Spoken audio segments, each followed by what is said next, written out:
दोस्तों, आज हम जिस देश के बारे में बात करने वाले हैं, उस देश में कम से कम 100 लैंग्वेजेस बोली जाती है। अगर आपको ऊँटों की रेस देखने का शौक है तो आपको इस देश में जरूर जाना चाहिए। इस देश में गोल्ड और यूरेनियम के बहुत सारे खाने हैं, लेकिन फिर भी ये देश बहुत गरीब है। यहाँ के लोग बड़े ही मजाकिया होते हैं, लेकिन कमाल की बात तो ये है कि यहाँ का क्राइम रेट भी बहुत ऊपर है। जी हाँ दोस्तों, आज हम बात करने वाले हैं अफ्रीकी देश चाड की। इस देश का ऑफिशियल नाम है रिपब्लिक ऑफ चाड और ये दुनिया के 16 लैंडलॉक्ड देशों में से एक है। मतलब इसकी सीमा किसी और देश की सीमा से ही जुड़ती है। देश की राजधानी है एंजमेना, जो यहाँ का सबसे बड़ा शहर भी है। देश की कुल जनसंख्या 1 करोड़ 60 लाख के आसपास है। यहाँ के 24% लोग शहरों में रहते हैं, तो वहीं 76% गाँवों में। ये देश दुनिया के सबसे यंग देशों में से एक है, क्योंकि यहाँ की पॉपुलेशन की औसत उम्र इस समय मात्र 16 साल है। आपको यहाँ हर जगह यंग जनरेशन के लोग ही नजर आएंगे। चाड देश में बहुत गरीबी है। एक अफ्रीकी देश होने के नाते ये आम बात है, लेकिन ये दुनिया के सबसे गरीब देशों में से एक है। आप इसका अंदाजा इसी बात से लगा सकते हैं कि यहाँ की कुल आबादी में से 80% लोग गरीबी रेखा से नीचे हैं। इन लोगों की औसत इनकम $1 से भी कम है पर डे के हिसाब से। इस देश का 70% हिस्सा रेगिस्तान है, इसीलिए इनके लिए खेती करना इम्पॉसिबल है। यहाँ पर जिंदगी काटना आसान नहीं है। लोगों के पास रहने के लिए और अपना गुजारा करने के लिए 30% लैंड ही है, जिसका वो इस्तेमाल करते हैं। चाड देश में कोई भी काम ऐसा नहीं है जो बिना पैसे लिए किया जाता हो। यहाँ पर हर काम के लिए लोगों को अंडर द टेबल मनी देना ही पड़ता है। यहाँ लोग बिंदास करप्शन का हिस्सा बनते हैं। यहाँ कानून सिर्फ कहने के लिए है। सब अपने सहूलियत के हिसाब से कानून का पालन करते हैं। कहा जाता है कि यहाँ के कुछ नेता भी इस तरह के कामों में इन्वॉल्व हैं, जिससे देश आगे नहीं बढ़ रहा। ये बात तो बहुत कॉमन है कि जिस देश में करप्शन होगा वहाँ गरीबी होगी, और जहाँ गरीबी होगी वहाँ क्राइम रेट हद से ज्यादा होगा। चाड में क्राइम रेट बहुत ज्यादा है और यही वजह है कि यहाँ पर कोई भी रात को घर से बाहर नहीं निकलता। कहते हैं कि यहाँ पर शाम को 7 बजे के बाद निकलना यानी अपने आप को लुटवाने के बराबर है। यहाँ पर रात के समय दुकानें भी बंद हो जाती हैं। ये देश कितना पिछड़ा हुआ है, इसका अंदाजा आप इसी बात से लगा सकते हैं कि यहाँ हर 23,600 लोगों के ऊपर सिर्फ एक डॉक्टर है। ये देश जैसे तैसे ही चल रहा है। जो भी एक बार किसी बड़ी बीमारी के चपेट में आया, उसका बचना इस देश में किसी जादू से कम नहीं है। यहाँ पर मेडिकल के नाम पर कोई सुविधा नहीं है। चाड देश के लोगों में सफाई की कोई महत्वता नहीं है। यहाँ पर आपको हर जगह गंदगी दिखाई देगी, और अगर आप सफाई पसंद है तो यहाँ पर आप परेशान हो जाएंगे। यहाँ पर हर जगह छोटे मार्केट्स हैं और सैकड़ों लोग पटरी पर सामान लगाते हैं। चाड देश में साल के 9 से 10 महीने गर्मी रहती है। वैसे भी यहाँ 70% से ज्यादा हिस्सा रेत ही है। ऐसे में यहाँ दिन के समय बहुत अधिक गर्मी होती है, वहीं रात में यहाँ ठंड हो जाती है। जो भी लोग इस देश की यात्रा पर जाते हैं, उन्हें यहाँ के क्लाइमेट के साथ एडजस्ट होने में थोड़ा वक्त लग जाता है। दुनिया में सबसे महंगी ऊँट की प्रजाति इसी देश में मिलती है, जिसका नाम है टिबिस्टी। वर्ल्ड में सबसे बेहतरीन ऊँटों की प्रजाति यही मानी जाती है। इसकी कीमत लाखों में होती है। ये ऊँट बहुत ही मेहनती होते हैं और नेचुरली बहुत ही स्ट्रॉन्ग भी होते हैं, तभी तो इसके खरीदार दुनिया भर से आते हैं। इन्हीं ऊँटों की मदद से होती है दुनिया की सबसे खतरनाक रेस, जहाँ पर टाओबाओ ट्राइब के लोग ऊँट की सवारी कर रेगिस्तान में रेस करते हैं। और सबसे मजेदार बात तो ये है कि इस रेस को देखने के लिए हजारों की संख्या में लोग यहाँ पर आते हैं। दोस्तों, क्या आपको पता है कि इस देश को the barbell tower of the world भी कहा जाता है? ऐसा इसीलिए क्योंकि यहाँ पर कम से कम 100 से ज्यादा भाषाएं बोली जाती है और 200 से ज्यादा जातियों के लोग इस देश में रहते हैं।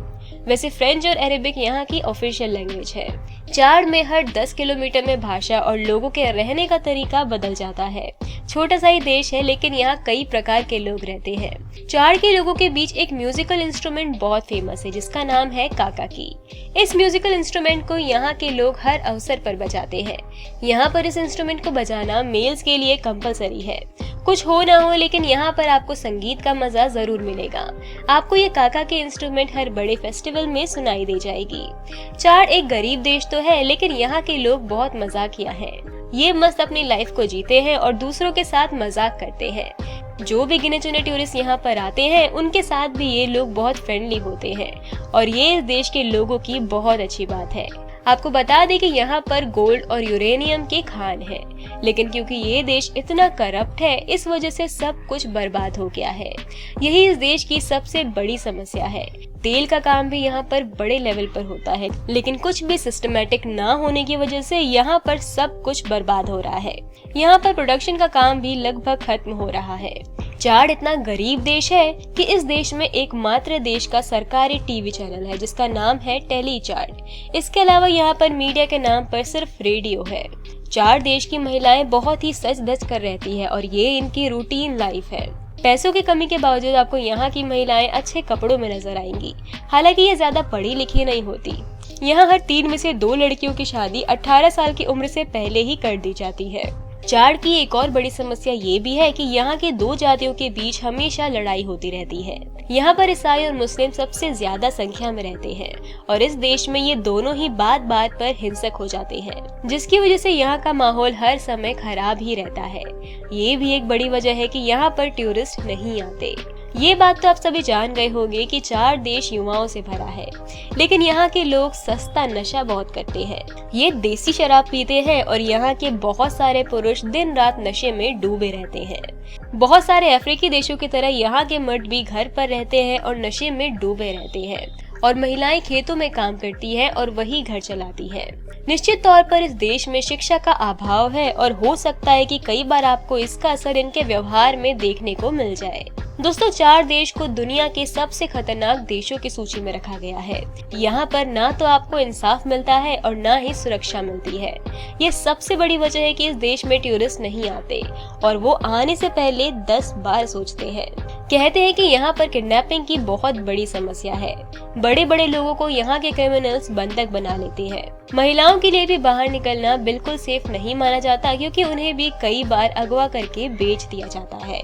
चाड में एड्स बहुत ही तेजी से फैल रहा है। उसकी वजह भी साफ है कि यहाँ पर लोग पढ़े लिखे नहीं हैं और किसी बीमारी से कैसे बचे इसकी जानकारी इनके पास नहीं है।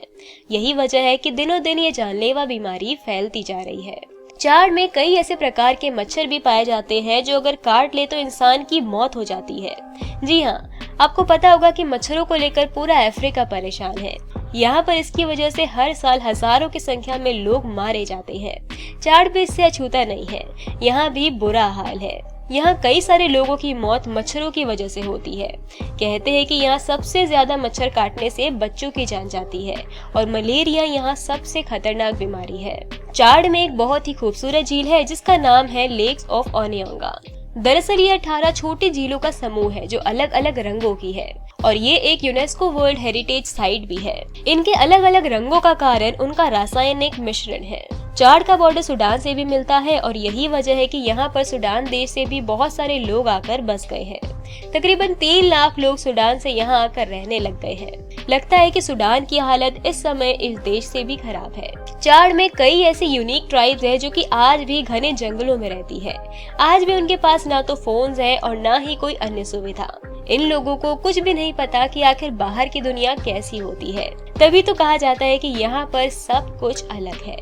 वैसे यहाँ के जो लोग शहरों में रहते हैं वो भी इस बात को जानते हैं कि देश कितना पिछड़ा हुआ है।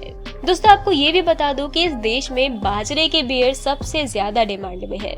ये सस्ते में तैयार हो जाते हैं और इसीलिए ये यहाँ पर बहुत ज्यादा पॉपुलर है। इन बियर्स को यहाँ के लोकल मार्केट में बड़े लेवल पर बेचा जाता है। तभी तो यहाँ पर लोग दिन रात बस नशा करते हैं और मस्त बैठे रहते हैं। इन्हें कोई फर्क नहीं पड़ता कि इनके साथ आगे क्या होगा। चाड के लोकल लोगों के बीच फिशिंग का बहुत ज्यादा क्रेज है। ये झील से मछली पकड़ते हैं और उसके बाद मार्केट में बेच देते हैं। इस काम से भी कई लोग अपना घर चला रहे हैं, लेकिन इनके पास इतना भी सी फूड नहीं है कि ये किसी और देश में एक्सपोर्ट कर सके। चाड में central African CFA Francis currency चलती है जिसकी वैल्यू लगभग 7 CFA फ्रैंक मिलाकर 1 भारतीय रुपए के बराबर होती है। तो दोस्तों, ये थी चाड की कहानी। आपको ये देश कैसा लगा हमें कमेंट करके जरूर बताना और क्या आप यहाँ पर जाना चाहते हैं ये भी बताना। तो आज की इस वीडियो में बस इतना ही।